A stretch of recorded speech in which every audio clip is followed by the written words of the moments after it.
One on the homestand, won 3 in a row against the Giants. Does it feel like everything's kind of starting to come together at the right time for you guys?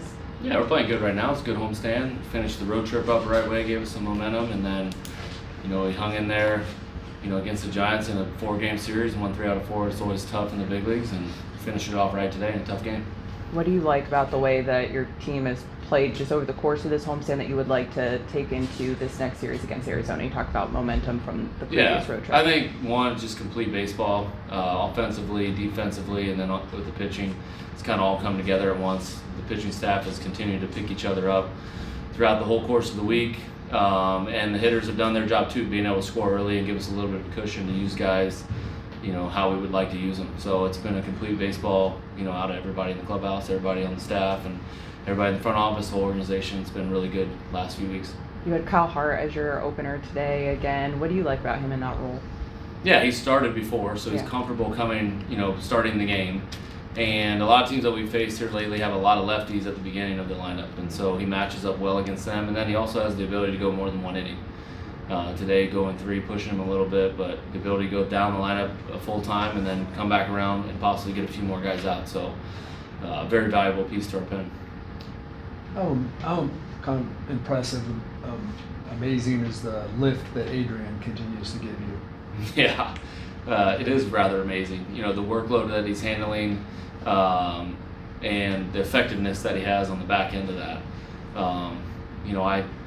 I see it from afar. I lived it, and we have that commonality that we can talk about a little bit, where you're a well-used reliever, and you still got to find a way to be effective. He's got much better stuff than I ever did, but we can share that common ground and we can talk through it, and hopefully I have a good idea of when he does need a break and when I can push him a little bit.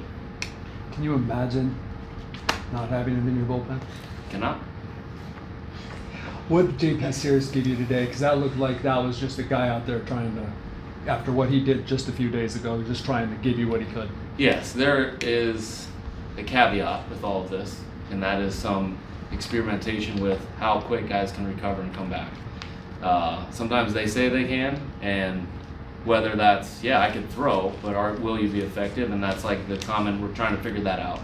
And JP is a tough dude, and he can bounce back really quickly, and we've got to figure out what that optimal time of recovery is. I think today we kind of all saw that he was just a little not himself, not at his peak performance, and so we've got to be honest with each other. I've got to do a better job communicating and make sure I'm putting him in a situation where he can have success, not where he's just grinding through it just to survive. It's a little bit different, and these guys, you can throw every day, but it's a difference between throwing a bullpen out in the bullpen or pitching against the middle of the Giants order. That said, the fact that he did it. Yeah. He's my player of the game because that inning was very important, and we had a 4-run lead, so we had the ability to use him and feel like we had some cushion. For him to get out of that inning with a bunch of traffic and still make pitches was probably the most impressive part of the day. Morejón coming back in the third again, also very impressive. But a lot of kudos to JP for taking the ball and being willing to put his career on the line for the sake of the team. What do you feel like the last 9 days kind of, if it makes a statement to the front office, what is that statement ahead of the trade deadline? I don't know.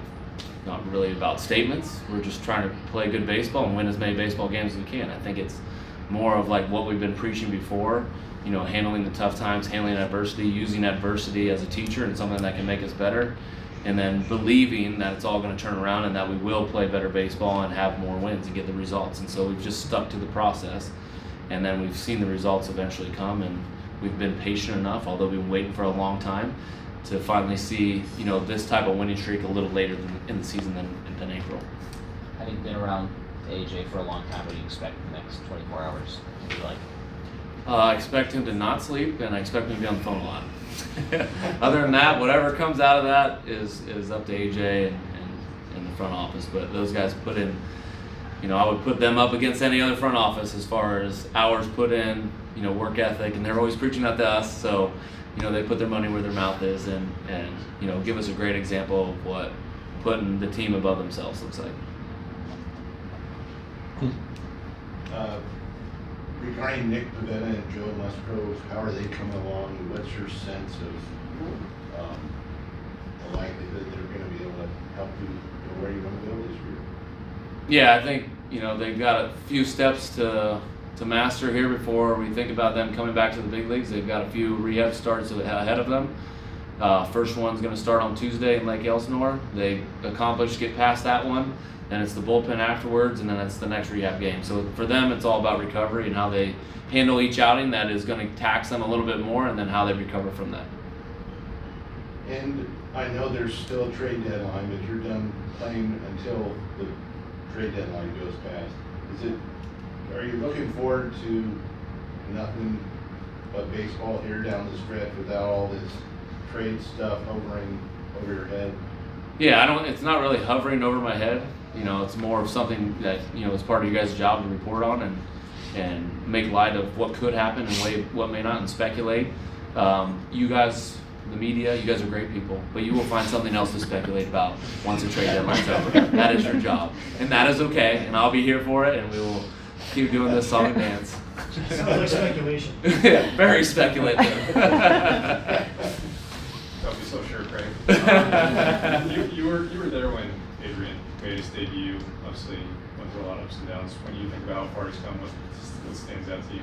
Yeah, it's a lot of fun to see. Honestly, it's just he handled a lot of tough times, and he always had the physical talent. And could he match it up with the work ethic and the mental toughness to be able to do what he did the last 2 days of this whole entire season, the last season?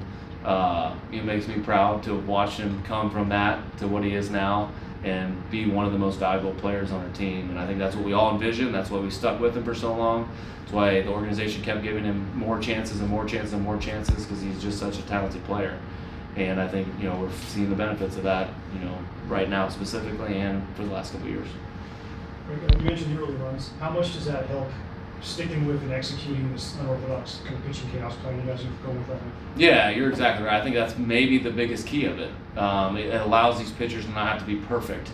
And them coming back on early rest, they're not going to have their best stuff every time out. They're going to be fighting through some things. And so we've got to be able to give them, a little bit of leeway and a little bit of, cushion for them to work through those outings and give us enough innings to get through the game. And the decision to move Mike to tomorrow, is that purely, you're chasing the Dbacks right now in the wild card, so is that just a matchup kind of decision? Yeah, part of it was like these guys have a lot of lefties. We wanted some lefties to pitch against them today. The other part was separating Walker and Michael so that they're not back-to-back, so we can spread this pitching out a little bit. And then the other part of it is, we're facing the Diamondbacks, we're chasing them. He's our best pitcher. It'd be nice to have our best pitcher pitching against them. He would miss them otherwise. And so, all those things together, plus, Randy Vasquez and German Marquez giving us a ton of innings over the last couple of days allowed us to save Kyle Hart, JP Sears, Griffin Canning for today, and then push Michael back a day. So a whole caveat of things, and that's what kind of this pitching thing will be.